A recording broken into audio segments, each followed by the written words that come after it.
ಅನುದಾನ ತಾರತಮ್ಯದ ವಿರುದ್ಧ ಸಿಡಿದಿದ್ದ ಕಾಂಗ್ರೆಸ್ ನಾಳೆ ದೆಹಲಿಯಲ್ಲಿ ಪ್ರತಿಭಟನೆ ನಡೆಸುವುದಕ್ಕೆ ಕೈ ನಾಯಕರ ಸಜ್ಜು. ಜಂತರ್ ಮಂತರ್ನಲ್ಲಿ ಸಿದ್ಧತೆ ಪರಿಶೀಲನೆ ನಡೆಸಿದ ಡಿಕೆಶಿ. ಇನ್ನು ಕೇಂದ್ರದ ಗಮನ ಸೆಳೆಯುವುದಕ್ಕೆ ಹೋರಾಟವಿದ್ದ ಡಿಸಿಎಂ. ಇದೆಲ್ಲವನ್ನ ನೋಡೋಣ ಕೈ ಕಹಳೆ ನ್ಯೂಸ್ ಟಾಪ್ 9ನಲ್ಲಿ. ಕೇಂದ್ರದಿಂದ ಕರ್ನಾಟಕಕ್ಕೆ ಬರಬೇಕಾದ ಅನುದಾನ ಕೊರತೆ ವಿಚಾರಕ್ಕೆ ಕಾಂಗ್ರೆಸ್ ಸಿಡಿದೆದ್ದಿದೆ.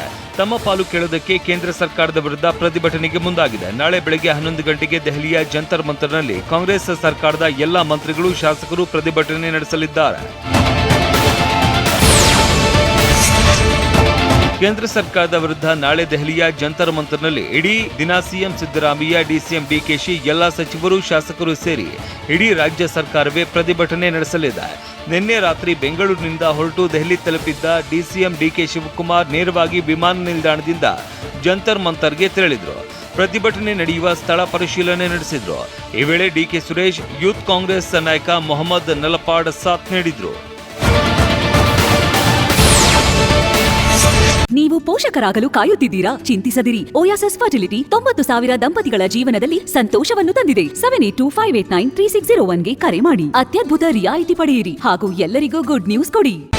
ಪ್ರತಿಭಟನೆ ನಡೆಯುವ ಜಾಗ ಪರಿಶೀಲಿಸಿದ ಬಳಿಕ ಮಾತನಾಡಿದ ಡಿಸಿಎಂ ಡಿಕೆ ಶಿವಕುಮಾರ್, ಇದು ಸರ್ಕಾರದ ಹೋರಾಟ. ಕಾಂಗ್ರೆಸ್ ಬಿಜೆಪಿಗೆ ಸಂಬಂಧ ಇಲ್ಲ.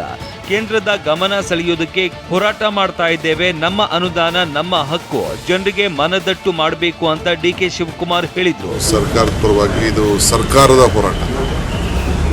ಕಾಂಗ್ರೆಸ್ಗೂ ಬಿಜೆಪಿಗೂ ಸಂಬಂಧ ಇಲ್ಲ. ಇದು ಸರ್ಕಾರದ ಹೋರಾಟ. ಸರ್ಕಾರಕ್ಕೆ ಆಗ್ತಾ ಇರುವಂತಹ ಅನ್ಯಾಯದ ಬಗ್ಗೆ ನಾವು ಕೇಂದ್ರ ಸರ್ಕಾರ ಗಮನ ಸೆಳೀಬೇಕು. ನಮ್ಮ ತೆರಿಗೆ ನಮ್ಮ ಅನುದಾನ ನಮಗೆ ಸಿಗಬೇಕಾದ ಪಾಲು ಕೊಡಿಸುವುದು ನಮ್ಮ ಕರ್ತವ್ಯ. ಜನ ವೋಟ್ ಕೊಟ್ಟು ಗೆಲ್ಲಿಸಿದ್ದಾರೆ, ನ್ಯಾಯ ಸಲ್ಲಿಸಬೇಕಲ್ಲವೇ? ಕೇಂದ್ರ ಸರ್ಕಾರದ ಬಳಿ ಬಿಜೆಪಿ ಸಂಸದರು ಬಾಯಿ ಬಿಡ್ತಾ ಇಲ್ಲ ಅಂತ ಡಿಸಿಎಂ ಡಿಕೆ ಶಿವಕುಮಾರ್ ವಾಗ್ದಾಳಿ ನಡೆಸಿದ್ದಾರೆ. ನಮ್ಗೆ ಸಿಗಬೇಕಾದಂಥ ಪಾಲನ್ನ ನಾವು ಕೊಡಿಸ್ಬೇಕಾದ್ದು ನಮ್ಮ ಕರ್ತವ್ಯ. 6 ಜನ MP ಇದ್ರು ಅವ್ರ ಹತ್ರ, ಈಗ 27 ಆಗ್ಬಿಟ್ಟಾರೆ. ಅವರು ಯಾರು ಒಂದಿನ ಹೋಗಿ ಫೈನಾನ್ಸ್ ಮಿನಿಸ್ಟರ್ ನೋಡಲಿಲ್ಲ, ಪ್ರೈಮ್ ಮಿನಿಸ್ಟರ್ ನೋಡಲಿಲ್ಲ, ಹೋಮ್ ಮಿನಿಸ್ಟರ್ ನೋಡಲಿಲ್ಲ, ಏನೂ ಇಲ್ಲ.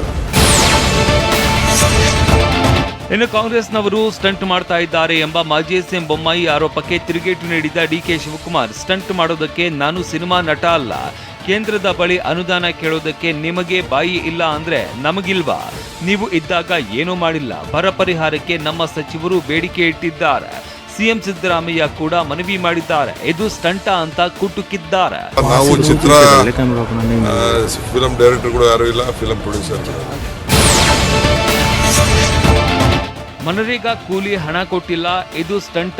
ಇದು ಜನರ ಧ್ವನಿ, ಕನ್ನಡಿಗರ ಸ್ವಾಭಿಮಾನದ ಪ್ರಶ್ನೆ. ನಾವು ಕಟ್ಟುವ ತೆರಿಗೆಯಲ್ಲಿ ಅರ್ಧ ಕೊಡಿ ಸಾಕು ಅಂತ ಡಿಕೆ ಶಿವಕುಮಾರ್ ಆಗ್ರಹಿಸಿದ್ದಾರೆ. ಪ್ರಧಾನಿ ಭೇಟಿಗೆ ಸಮಯ ಕೇಳಿದ್ದೇವೆ, ಹಣಕಾಸು ಸಚಿವರನ್ನ ಭೇಟಿ ಮಾಡುತ್ತೇವೆ. ರಾಜ್ಯದ ಎಲ್ಲ ಸಂಸದರು, ಶಾಸಕರಿಗೂ ಪ್ರತಿಭಟನೆಗೆ ಭಾಗಿಯಾಗುವಂತೆ ಮನವಿ ಮಾಡಿದ್ದೇವೆ. ನಮ್ರತೆಯಿಂದ ತಲೆಬಾಗಿ ಕೇಳಿಕೊಳ್ಳುತ್ತೇನೆ ಎಂದಿದ್ದಾರೆ. ಮನ್ರೇಗಾ ಯೋಜನೆ ಮಹಾತ್ಮ ಗಾಂಧೀಜಿ ಗ್ರಾಮೀಣ ಉದ್ಯೋಗ ಖಾತ್ರಿ ಯೋಜನೆಯಲ್ಲಿ ಯಾವುದೇ ಬರಗಾಲ, ಕೋವಿಡ್ ಸಂದರ್ಭ ಇಂಥವೆಲ್ಲ ಬಂದರೆ 100ರಿಂದ 150 ದಿನ ಕೊಡ್ಬೇಕು. ಕೊಟ್ಟಿದ್ದೀರಾ? ನಾವೇನು ತೆರಿಗೆ ಕಟ್ತಾ ಇದೀವಿ ಅಷ್ಟು ಕೊಟ್ಬಿಟ್ರಪ್ಪ ಸಾಕು. ಕರ್ನಾಟಕ ರಾಜ್ಯದ ಇತಿಹಾಸದಲ್ಲೇ ಮೊದಲ ಬಾರಿಗೆ ಕೇಂದ್ರದ ವಿರುದ್ಧ ದೆಹಲಿಯಲ್ಲಿ ಇಂತಹ ಪ್ರತಿಭಟನೆ ನಡೆಸಲಾಗ್ತಾ ಇದೆ ಅಂತ ವಿಧಾನ ಪರಿಷತ್ ಸದಸ್ಯ ಬಿಕೆ ಹರಿಪ್ರಸಾದ್ ಹೇಳಿದ್ದಾರೆ. ಕೇಂದ್ರದ ಮಲತಾಯಿ ಧೋರಣೆ ವಿರುದ್ಧ ಪ್ರತಿಭಟನೆ ನಡೆಸೋದಕ್ಕೆ ಬರ್ತಾ ಇದ್ದಾರೆ. ಭಾರತದಲ್ಲಿ ಗುಜರಾತ್ ಒಂದು ರಾಜ್ಯ, ಆದ್ರೆ ಭಾರತ ಅಂದ್ರೆ ಗುಜರಾತ್ ಅನ್ನೋ ಹಾಗಾಗಿದೆ. ದೇಶದಲ್ಲೇ ಗುಜರಾತ್ಗೆ ಹೆಚ್ಚು ಪ್ರಾಧಾನ್ಯತೆ ನೀಡಲಾಗ್ತಾ ಇದೆ. ಕ್ರಿಕೆಟ್ನಿಂದ ಹಿಡಿದು ಕಡ್ಲೆಕಾಯಿ ಮಾರುವ ವಿಚಾರದಲ್ಲೂ ಗುಜರಾತ್ಗೆ ಆದ್ಯತೆ ನೀಡಿದ್ರೆ ಬಾಕಿ ರಾಜ್ಯಗಳು ದನ ಮೇಯಿಸೋಕೆ ಬಂದಿದ್ಯಾ? ಗುಜರಾತ್ ಮಾಡೆಲ್ ಅಂದ್ರೆ ಪಂಗನಾಮ ಹಾಕೋದು ಅಂತ ಟೀಕಾ ಪ್ರಹಾರ ನಡೆಸಿದ್ದಾರೆ. ಇಂಡಿಯಾ ಅಂತ ಹೇಳಿದ್ರೆ ಗುಜರಾತ್ ಅನ್ಕೊಂಡಿದೆ. ಗುಜರಾತ್ ಒಂದು ಇಂಡಿಯಾದ ಭಾಗ ಅನ್ನೋದು ತಿಳ್ಕೊಂಡಿಲ್ಲ. ರಾಮ ಮಂದಿರ ಧಾರ್ಮಿಕ ಕಾರ್ಯಕ್ರಮ ಅಲ್ಲ, ರಾಜಕೀಯ ಕಾರ್ಯಕ್ರಮ. ಕೋಟ್ಯಾಂತರ ರೂಪಾಯಿ ಖರ್ಚು ಮಾಡಿ ಮೋದಿ ಮತ್ತು ದೇವಸ್ಥಾನ ತೋರಿಸಿದ್ರು. ಬಡತನ ಸಮಸ್ಯೆ, ಮಣಿಪುರ ಸಂಘರ್ಷ, ಅತ್ಯಾಚಾರ ಯಾವುದನ್ನು ತೋರಿಸಲಿಲ್ಲ. ಜನರ ತೆರಿಗೆ ದುಡ್ಡನ್ನ ತೋರ್ಪಡಿಕೆ ಖರ್ಚು ಮಾಡಿದೆ ಅಂತ ಪರಿಷತ್ ಸದಸ್ಯ ಬಿಕೆ ಹರಿಪ್ರಸಾದ್ ಹರಿಹಾಯ್ದಿದ್ದಾರೆ. ಮತ ಬ್ಯಾಂಕ್ ಧ್ರುವೀಕರಣ ಮಾಡೋದಕ್ಕೆ ಮಾಡಿದ ಇದೊಂದು ರಾಜಕೀಯ ಕಾರ್ಯಕ್ರಮ ಅಂತ ಟೀಕಿಸಿದ್ದಾರೆ. ಅದು ಧಾರ್ಮಿಕ ಕಾರ್ಯಕ್ರಮ ಅಲ್ಲ, ರಾಜಕೀಯ ಕಾರ್ಯಕ್ರಮ.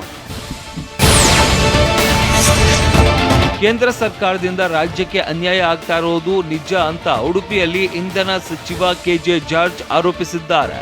ತೆರಿಗೆ ವಿಚಾರದಲ್ಲಿ ಮಾತ್ರ ಅಲ್ಲ, ಬರದಲ್ಲೂ ಅನ್ಯಾಯ ಆಗಿದೆ. ಹಾಗಾಗಿ ನಾವು ಫೆಬ್ರವರಿ 7ರಂದು ದೆಹಲಿಯಲ್ಲಿ ಪ್ರತಿಭಟನೆ ಮಾಡ್ತೇವೆ. ವರದಿ ಸಿದ್ಧ ಮಾಡಿ ಸಲ್ಲಿಕೆ ಮಾಡಿದ್ರು ಒಂದು ಸಭೆ ಕರೆದಿಲ್ಲ. ಯಾಕೆ ಅನ್ಯಾಯ ಮಾಡ್ತಾ ಇದ್ದಾರೆ ಅಂತ ಬಿಜೆಪಿಯವರನ್ನ ಕೇಳಬೇಕು. ನಮ್ಮ ಕೈಲಾದಷ್ಟು ಅನುದಾನ ಬಿಡುಗಡೆ ಮಾಡಿ ಹಂಚಿದ್ದೇವೆ. ನಾವು ಕೊಟ್ಟ ತೆರಿಗೆಯಲ್ಲಿ ಸಹಾಯ ಕೇಳ್ತಾ ಇದ್ದಾರೆ. ನಿಯಮದ ಪ್ರಕಾರವೇ ಕೇಂದ್ರ ಸರ್ಕಾರ ಅನುದಾನ ನೀಡಲಿ ಅಂತ ಒತ್ತಾಯಿಸಿದ್ದಾರೆ.